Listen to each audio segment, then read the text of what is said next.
Headphones on for best experience in today's video. We will explore Shu, the Egyptian god of air and wind, titled Shu, pillar of breath, balance of heaven and earth. Peace to Shu, god of air and bearer of divine balance, held a pivotal role in the cosmology of ancient Egypt. He was the second deity to emerge from the original waters of creation, brought forth by Atum through an act of divine will. Shu was not merely air as in wind or breath. He was the atmosphere itself, the vital space between earth and sky, the separator of chaos and cosmos. Divine lineage and creation. Atum, the self-created primeval being, begot Shu and his twin sister wife Tefnut by spitting them forth in the Heliopolitan creation myth. Shu represented air and life force, Tefnut, moisture and order.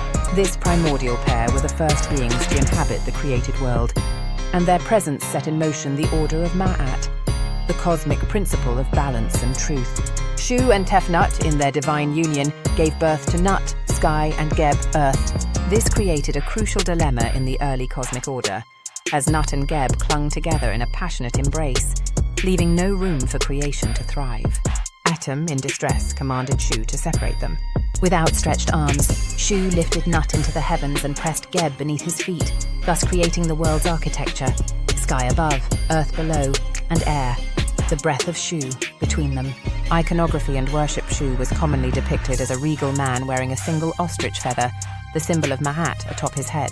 In many representations, he is seen holding aloft Nut, physically supporting the vault of the sky and keeping chaos at bay. This imagery is not symbolic only. It reveals the foundational concept that air, space, and balance are the preconditions of all life. His temples, though not as grand or numerous as those of Osiris or Amun, were sanctified sites where priests acknowledged Shu's role in cosmic equilibrium. Offerings were made during solar festivals, particularly in Heliopolis, where his mythic birth was most deeply embedded. In texts such as the pyramid texts and coffin texts, Shu's breath was invoked to help the deceased rise to the heavens, emphasizing his vital essence as the sustainer of divine and mortal life alike. Philosophical role in Ma'at and cosmic balance.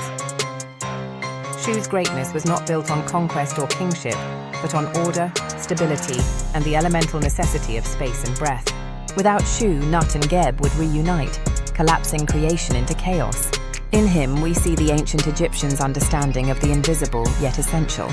His force was subtle yet all-pervading, an acknowledgement of the unseen forces that hold the cosmos together. He governed the concept of Ma'at not through judgment like Thoth or Osiris, but through embodiment. Air could not be seen, yet its absence was death. Shu's being was this paradox, everywhere, untouchable, yet the guardian of all existence. Conflict and legacy. In later myths, Shu's role expanded to engage in cosmic battles. As chaos periodically threatened the cosmos, embodied in figures like Apep, Shu's breath was summoned as a weapon of purity, dispersing evil and corruption. During times of dynastic upheaval or environmental imbalance, priests revived Shu's rituals to reaffirm social and ecological harmony. Even beyond Egypt's political collapses, the idea of Shu remained embedded in the architectural genius of temples, where tall columns, called Shu pillars, stood as metaphors for his upholding of Nut.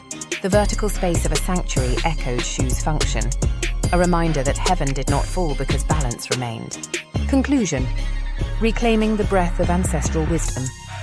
To relive Shu's legacy is to honor space, balance, and breath. In a modern world drowning in chaos and collapse, the lesson of Shu is timeless. Creation demands separation, order demands restraint, and life demands breath. The sacred air between action and reaction, between word and echo, that is Shu. Remember him not as a forgotten god of wind, but as the living presence of equilibrium. Embrace the balance between heaven and earth within your own being. Stand firm like Shu, breathe like Shu. For in this breath lies the power to uphold worlds. Reclaim this wisdom, know your past. Balance your cosmos.